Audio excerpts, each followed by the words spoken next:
मैं doctor Sanjay Jain, associate professor mathematics, सम्राट पृथ्वीराज चौहान राजकीय महाविद्यालय अजमेर में कार्यरत हूँ।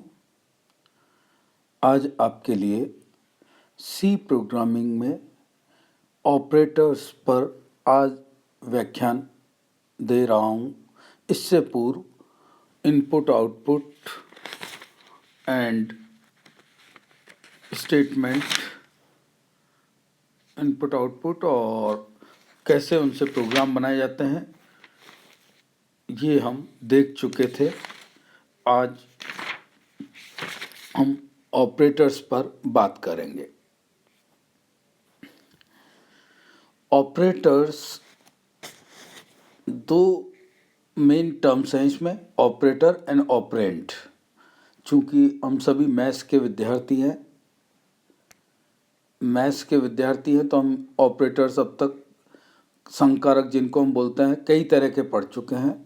यहाँ भी ऑपरेटर और ऑपरेंड आते हैं। दोनों को ऑपरेटर ऑपरेंड को कंबाइंड रूप से हम एक्सप्रेशन भी कहते हैं। ठीक है, यहाँ पर प्रोग्राम में विभिन्न प्रकार की गणनाएं करने के लिए, विभिन्न प्रकार के फॉर्मूले को प्रयोग में लेने के लिए हम जब लिखते हैं एक्सप्रेशन, तो उस एक्सप्रेशन में ऑपरेटर भी होता है और जिस पे वो ऑपरेट होते हैं उसे ऑपरेंड कहते हैं। ठीक है, तो यहाँ पे आप अगर एक एग्जाम्पल देखें सिंपल सा, यहाँ पे हमें दे रखा है 45, 5, 2 न्यूमेरिकल नंबर दे रखे हैं, ये ऑपरेंड है। इन पे ऑपरेटर यूज़ हो रहा है और वो ऑपरेटर क्या यूज़ हो रहा है इस पे, प्लस, डिवाइड, ब्रैकेट्स, ये सब ऑपरेटर्स हैं जो ऑपरेंड 45, 5, 2 पे लगाए जा रहे हैं और टोटल कंबाइंड रूप में इसको एक्सप्रेशन कहा गया है। चूँकि अपन मैथ्स के स्टूडेंट हैं, पहले भी हम देख चुके हैं, जैसे D by D x of sine x, D by D x operator है और साइन एक्स ऑपरेंड है। साइन एक्स पे हम डिफ्रेंशिएशन करते हैं। ठीक है, तो जो भी निकल के आता है वो उसका आउटपुट होता है। ठीक है, तो यहाँ पे हमारे सी प्रोग्रामिंग में भी ऑपरेटर का एक बहुत बड़ा योगदान है। कौन कौन से ऑपरेटर हैं जिनको सीधे कमांड देने से हमें सॉल्व होके आंसर मिलेगा। तो आज हम, ये जनरल इंट्रोडक्शन था ऑपरेटर्स का, इसके बारे में बात करेंगे कैसे काम में आएंगे। ऑपरेटर और ऑपरेंड दो चीज़ें हमें क्लियर होनी चाहिए। किस पे लग रहा है ऑपरेटर वो ऑपरेंड कहलाता है और ऑपरेटर जो सॉल्व करके वैल्यू देगा। जनरली ऑपरेटर बेसिस होता है on the basis of operand. Operand के आधार पर हम जनरली इसको दो भागों में विभाजित कर सकते हैं। एक होता है यूनरी, एक होता है बाइनरी। ठीक है, कैसे हम इनको यूनरी और बाइनरी डिक्लेयर कर रहे हैं यहाँ देखिएगा आप। ऑपरेटर में ऑपरेंड के आधार पर दो भागों में विभाजित करते हैं, बाइनरी और यूनरी। यहाँ से समझिएगा ऑपरेटर ऑपरेंड में बाइनरी यूनरी कैसे डिफाइन कर रहे हैं। बाइनरी से आशय है ऐसे ऑपरेटर से जिन्हें दो ऑपरेंड की आवश्यकता हो, दो ऑपरेंड हो और एक ऑपरेशन हो तो उसे हम बाइनरी कहते हैं। और यूनरी में आशय ऐसे ऑपरेटर से जिनमें मात्र एक ही ऑपरेंड की आवश्यकता होती है। ठीक है, उदाहरण के लिए इन्होंने यहाँ दिए है -45, minus is an operator and 45 is an operand. ठीक है, एक ऑपरेंड है और एक ही ऑपरेटर है, इसलिए ये यूनरी ऑपरेशन है। ठीक है, माइनस ऑपरेटर यूनरी का उदाहरण हो गया। ठीक है, लेकिन इसी के साथ साथ अगर हम देखते हैं 45/2, तो यहाँ आप देखेंगे दो ऑपरेंड है 45 और 2, और डिवीज़न या बटा जो हम बोल रहे हैं ये क्या है, एक है ऑपरेटर। तो दो ऑपरेंड हो और एक ऑपरेटर हो तो बाइनरी हो जाता है ये। ठीक है, तो ये यूनरी और बाइनरी का कंसेप्ट है यहाँ पे। इसके बाद सी प्रोग्रामिंग में जो ऑपरेटर हम यूज़ करते हैं, बहुत सारे ऑपरेटर हैं जिनको हम डिफाइन कर रहे हैं नामों से, जैसे अंकगणितीय ऑपरेटर, ये सब मैथ्स वाले ही ऑपरेटर होंगे। रिलेशनल ऑपरेटर, दो ऑपरेंड में क्या रिलेशन होगा, दो से ज़्यादा में भी चेक करेंगे हम। ठीक है, दो पे फिक्स नहीं रहेंगे।